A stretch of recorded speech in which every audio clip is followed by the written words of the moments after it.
Hello everyone, welcome to the most must-see YouTube channel in the galaxy. Welcome to NotMovieHacks. Oh yeah. Speaking right now is one half of your hosting team, Matt, and to my left is Tyler. This is Tyler, thanks for introducing me. You're the best. No problem. And today, we're going to be talking about the non-spoiler review for Blade Runner 2049, as well as a review for Blade Runner, which will probably keep non-spoiler as well. Yeah, we'll be very... And then after this review, if you want to check out our spoiler review of Blade Runner 2049, we'd really appreciate that. Of course. So, I just wanted to say sorry again about background noise, and there's nothing we can do. And we don't really have an outline for this video, because we saw the new Blade Runner last night, the first showtime they had to open to the public, and we've kind of let it sink in, and we've kind of been busy, so we haven't had time to make an outline. So this one's going to be very loose, so if it bothers you, we're sorry. But, I mean, we just didn't have time to create an outline. So, Blade Runner came out in 1982. I watched it for the first time about an hour before I saw the new Blade Runner. I'd seen it about a year prior. So, Matt, what were your thoughts the first time you saw the original Blade Runner? I was so bored. Wow. I didn't really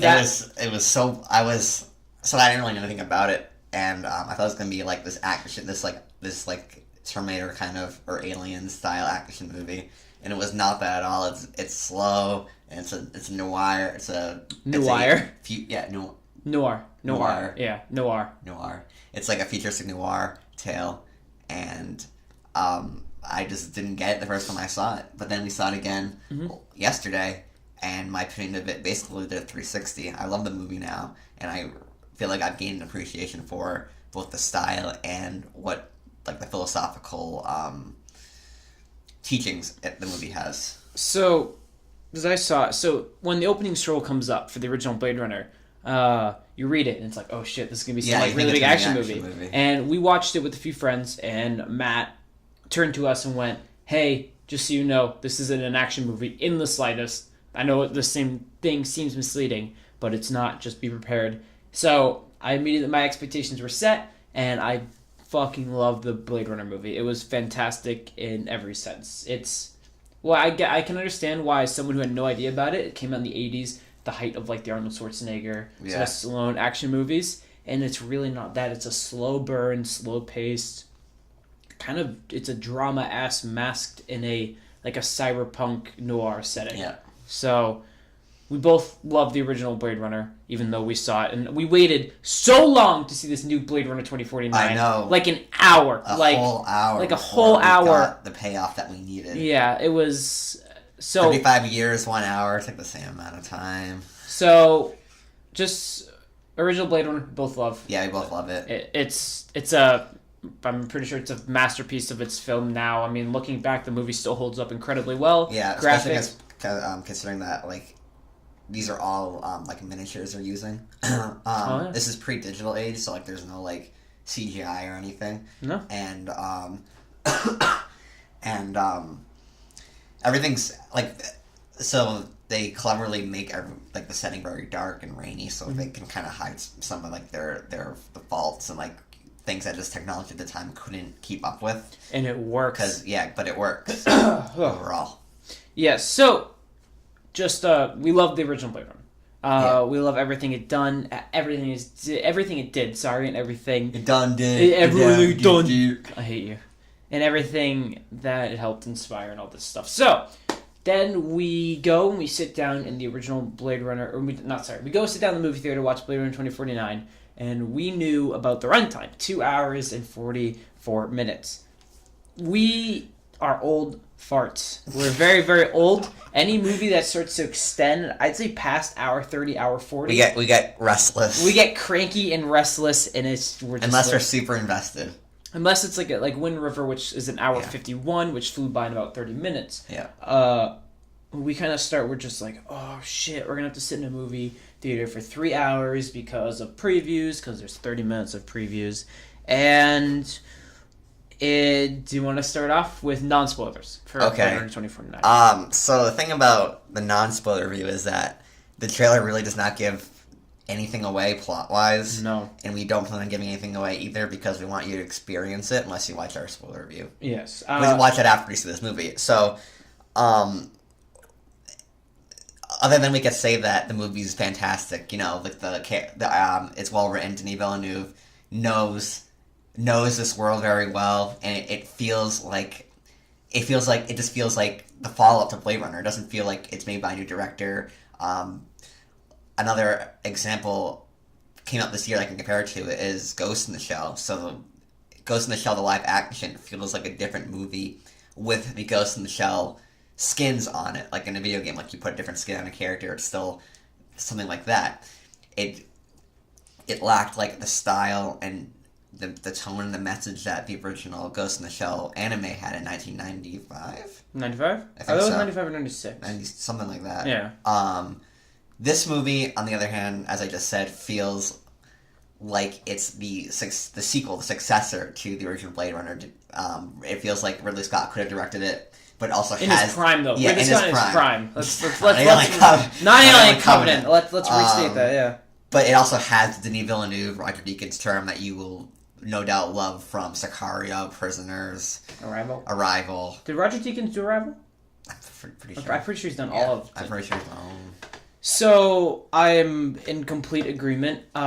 This movie, I didn't think anything would beat Wind River for probably my favorite movie of the year, and I most likely will be seeing Blade Runner 2049 again. But this is, in my opinion, a masterpiece of everything. There are no flaws in this movie. It is a perfect movie in every single regard. We won't tell you about the plot because the plot you read, the plot synopsis they give it's like 5%. Yeah. If that. It's the most vague they could have gone. Yep. And it's perfect because since I hadn't seen the original Blade Runner... Even though Runner... the first scene has a twist in it. Yeah. The first scene, you're just like... Not a twist, but it's like, is this something that you didn't... That just immediately changes the way you look at the movie. That's how little they give away. Yeah, it's... So, I came in with no expectations because I didn't watch the Blade Runner until a few hours before. So, going up into that day, I was like, oh yeah, Blade Runner, it's going to be fine or whatever. I'm going to like it. And the trailers by themselves were just kind of... worked almost like overwhelmingly. Yeah. No. Like it just was just a bunch of really pretty shots. Yeah, it was a bunch of pretty shots. You're like, this movie's going to look fantastic. So this movie is a masterpiece, I think, in every single regard. Yeah. Denis Villeneuve. Yeah. If you think you know the Blade Runner universe, guaranteed he knows it more than you. He knows this universe better than I think anyone. Well, like I said, I'm pretty sure I saw an interview where Denis Villeneuve was talking about taking on the project, and he said, like, I'm the only person I would trust with a Blade Runner sequel other than Ridley Scott, and he backed it up, to say the least. He is a man of big words and a man of big... He's very humble, like, he's not like a Quentin Tarantino. No, who's like, I made the best movies. And I thought... Have you seen the Golden Globes award where, who did the score for Hateful Eight? Ennio Morricone. Yeah, but he wasn't there, and Quentin Tarantino accepted the Golden Globe. How? He was just talking to himself. He's really? like, I got Ennio Morricone to do this movie. I love that guy. It's amazing. But, okay. Alright, okay. So, we'll talk about very vague performances. I mean, God, this is probably Ryan Gosling's best performance he's ever done. Yep. We can't even talk about... He's perfect. Yeah. Harrison Ford, it's nice to see him try. And he gives it his all, and he is... He's just... It's the best Harrison Ford performance we've seen in probably a few decades.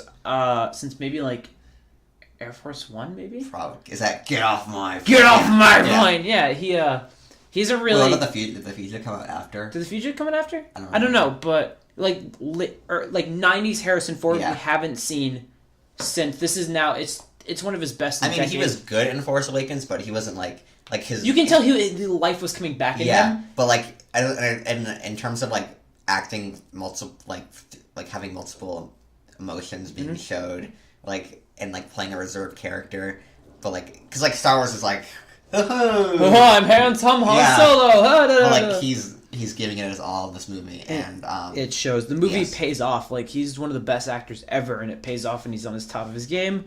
Everyone in the movie's fantastic. Again, there's not even anyone who's just good. Everyone's just... Batista.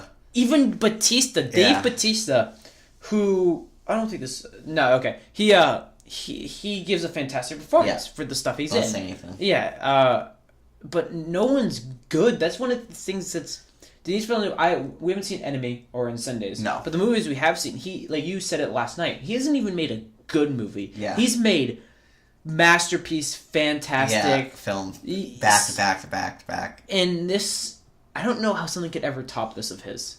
He, like the Dune movie he's making that he's at least signed on to, I believe. He just finished a movie, filming the movie. Did he? Yeah. Well, fuck, we have to see that. I'll talk about the interview I looked into later. All right. I watched it this morning. So performances all around are universally amazing. There's no one who's even good. Everyone's fantastic. The visuals are utterly beautiful. And it should be noted that there's not a lot of CGI in this movie. Like, Denis Villeneuve, in interviews I've seen, he's like, I wanted he hates putting someone in front of a screen and then telling them to go, because he thinks that the actor has to not only play the character he's playing, but also has to, like, imagine things around him. Like, a lot of the sets are real, and there's still green screen. Like, there's still a good amount of green screen, but there is practical effects. There are practical effects, and it takes that inspiration from the original Blade Runner, like that DIY. Yeah, the do-it-yourself. Yeah,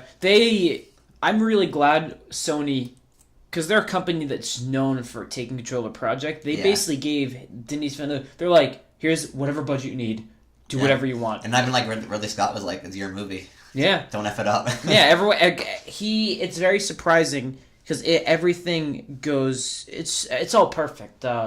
We should talk about the score and how breathtakingly beautiful the score is. It takes its inspiration definitely from the original Blade Runner, but it also has its own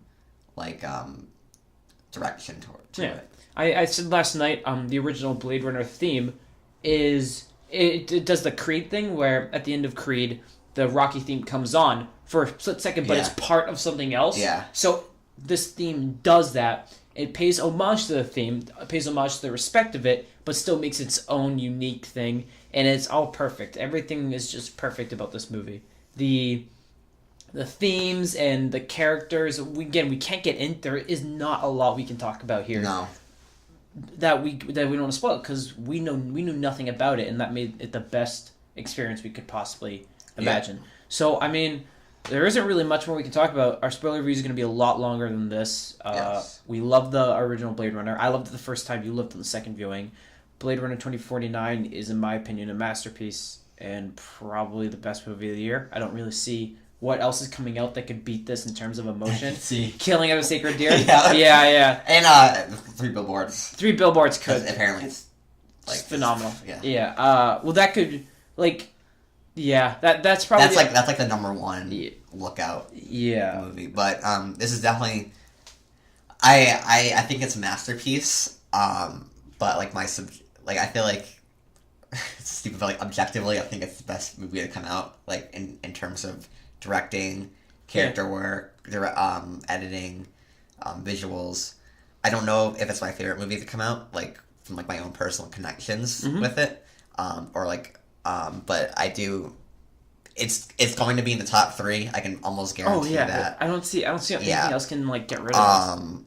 And it's just a movie that everyone definitely should watch, because it is somewhat of a soft reboot in a way. It's a sequel, kind of a soft reboot, but not even a reboot, because it ends definitive. It's not like there's a definitive ending, what is it, after credit scenes or anything. No, they wrap up the story of this movie in a bow. They do leave it open, but we'll get into that in spoilers. Yeah. But they do have some things. They can go more if this movie succeeds. I'm fascinated by this world now, because they take the original lore of Blade Runner and then expand it tenfold. Yes. There's so much depth and creativity and just history now they added to this world. So again, best movie of the year for me so far. I mean, we're only in October, but I think it's also the best movie to come out this year. Yeah. It might not be my number 1 when we do our review list, but I think it is, as a film, the best movie to come out this year. All right, would you recommend to go see it later? Go see it now, multiple right times. Now. This is someone's passion project. This is someone put their heart and soul into this. Multiple people, a lot of people put their heart and souls into this movie. I mean, you think about it, people who work in this movie are probably growing up watched Blade Runner. Yes. Yeah, they grew up young kids, young teenagers inspired by Blade Runner.